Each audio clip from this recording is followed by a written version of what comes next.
Hey everyone, this year's WrestleMania is taking place in Dallas, so it's only appropriate that a Texas-sized piece of news regarding the WWE Hall of Fame would come down the pike.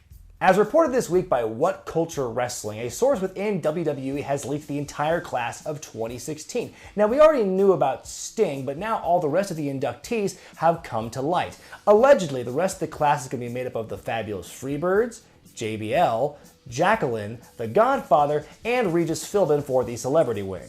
Now, assuming this is all true and nothing about the Hall of Fame changes between now and WrestleMania, here are my thoughts about the inductees.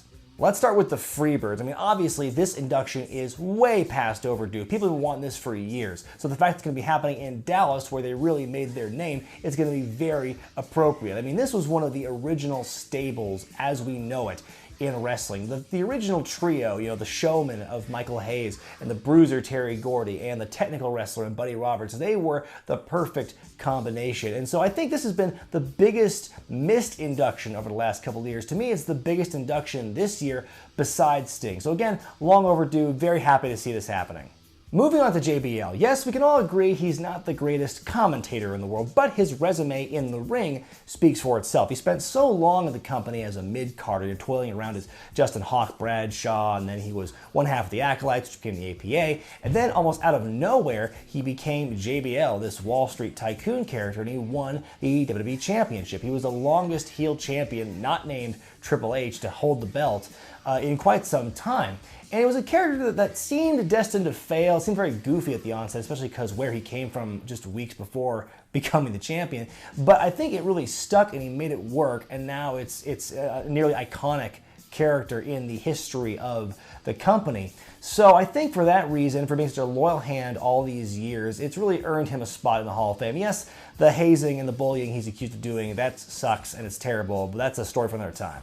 Jacqueline in the Hall of Fame makes sense because she's from Texas and the Hall of Fame's in Texas, but honestly, I didn't really see this one coming. I mean, if I was to fill the female quota, I would have picked Luna before Jacqueline, but since the Fabulous Freebirds already takes care of the dead person quota with Buddy Roberts, you'd move on to maybe Chyna would be my next pick for female, but we all know that's not going to happen.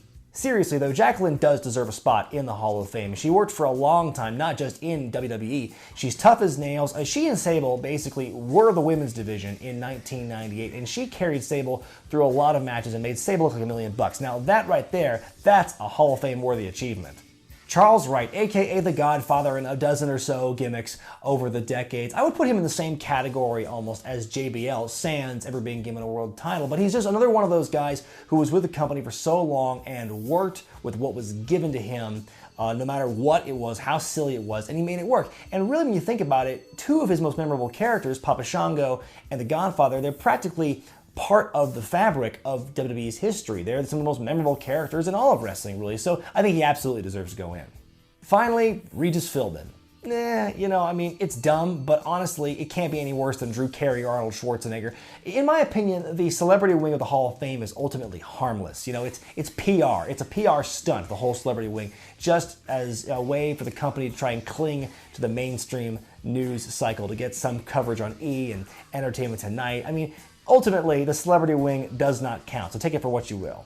So yeah, final thoughts. Other than Philbin, who's really a non-issue in my opinion, I think that this is a really good group of inductees. Nobody doesn't deserve to be in the hall of the people we have seen here. You know, there's a good Texas flavor with this. You've got the Freebirds, you got JBL, and you got Jacqueline. Very appropriate for Dallas at WrestleMania this year. So yeah, I think it's a very good, it's not their best Hall of Fame class they've ever had, but this is a very strong class of 2016 in my opinion. Let me know what you think in the comments section below. Be sure to thumbs up this video, subscribe to Wrestling with Regret, and buy the t-shirts at ProWrestlingTees.com. I'm Brian Zane, and I'll see you next time.